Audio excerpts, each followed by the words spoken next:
Perbedaan pendapat lumrah asal kita mau mengaji dan penuh dengan kedewasaan dan tidak saling menyalahkan. Rasa sabar dan saling menghormati antara pendapat-pendapat para ulama. Berjumpa lagi pada kajian 5-10 menit ke depan atau kurang lebih. Bismillahirrahmanirrahim.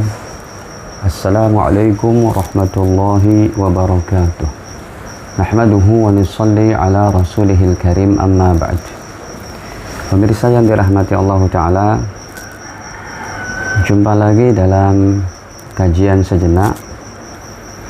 Pada kesempatan ini kita akan membahas tentang berzikir dengan mengeraskan suara, berzikir dengan mengangkat suara, dan berzikir juga dengan berjamaah. Yang zikir semacam ini sering dan kerap sekali kita dapati di masjid-masjid kita di negeri kita Indonesia ini.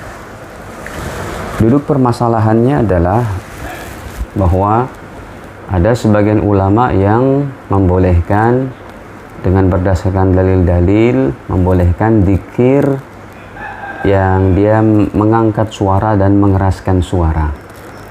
Tapi mengeraskan suara di sini bukan mengangkat suara mengeraskan yang berlebihan dengan suara yang berteriak-teriak la ilaha, bukan, tapi dengan suara yang diangkat gitu dan dikeraskan yang tidak berlebihan, seperti la ilaha illallah, la ilaha illallah gitu. Dan tentunya mengangkat suara ini pun harus disederhanakan apabila mengganggu orang yang sedang sholat dan yang lainnya. Dalil para ulama yang membolehkan, terutama di Indonesia ini, ada kami dapati dalam hadis riwayat Imam Bukhari. Kalau dalam Maktabah Syamilahnya nomor 805, nomor 806, dari sahabatnya Abdullah bin Abbas. Abdullah bin Abbas berkata bahwa anna raf'as sauti, ya, sesungguhnya mengangkat suara itu bidzikri, dalam berzikir, hina yansarifun nas minal maktubah, ketika para sahabat selesai menjalankan sholat 5 waktu, kana ala ahdi Rasulillah sallallahu alaihi wasallam, adalah berzikir setelah sholat 5 waktu dengan mengangkat suara. Maka ini adalah dilakukan pada zaman Nabi sallallahu alaihi wasallam. Di hadapan kita ada kitab Fathul Bari pada jilid kedua.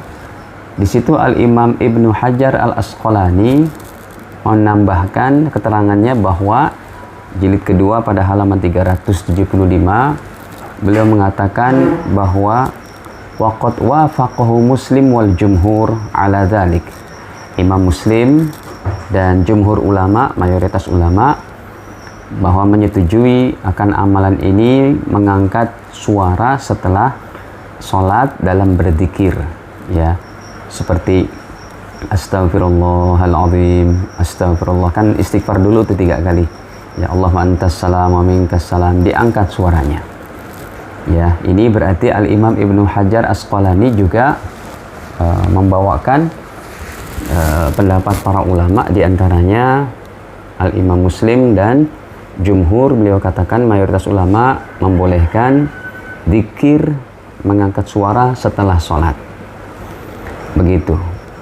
Beliau lanjutkan dalam Fathul Barinya, wa fihi, yaitu dalilun ala jawazil jahri bidzikri aqibas shalah. Jadi hadis ini dalam Sahih Bukhari yang tadi 805 dalam Maktabah Syamilahnya, bahwa ini adalah merupakan satu dalil mengeraskan suara, mengangkat suara dalam berzikir setelah sholat adalah hukumnya boleh. Imam Nawawi rahimahullah sebagai ulama panutan juga, beliau menjelaskan dalam syarah Sahih Muslimnya, beliau katakan hadza dalilu ma qalahu ba'dus salaf annahu yustahab raf'as sauti bidzikri ba'dal maktubah. Kata Imam Nawawi dalam syarah Sahih Muslimnya, ada jilid kedua halaman 260, bahwa ini juga menjadi dalil sebagian ulama salaf yang dia menganjurkan untuk mengeraskan suara, mengangkat suara dalam berzikir setelah sholat. Para jamaah yang dirahmati Allah, ya, demikian juga dalam rangka berzikir berjamaah di luar sholat. Sumpamanya diadakan satu majelis zikir di luar sholat, ya, kemudian dikomandoi oleh satu orang, maka ulama-ulama kita juga berpendapat perkara ini masih boleh.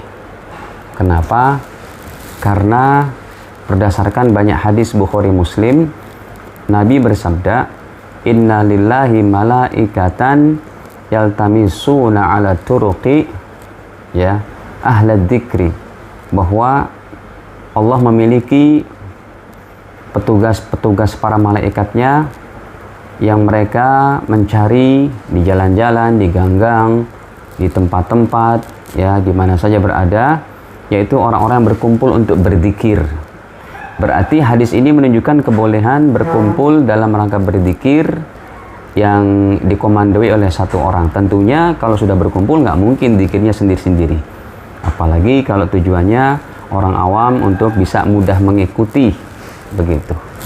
Sementara bagi yang tidak mengamalkan zikir dengan mengeraskan suara, ya silakan saja dengan berdalilkan secara umum surat Al-A'raf, ya, ayat ke-205, firman Allah Subhanahu wa taala pada surat Al-A'raf ayat 205, "Ud'u rabbakum tadarru'an wa khifah," dan berdoalah kalian kepada Tuhan kalian dengan merendahkan hati dan dengan rasa takut, ya, wadunal jahri bil qaul, serta tidak mengeraskan suara.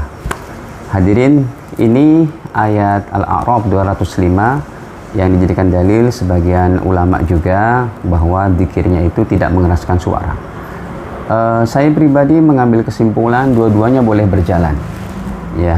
Yang ingin zikirnya dikeraskan dengan keras yang sewajarnya silakan, yang tidak dengan dalilnya masing-masing ada.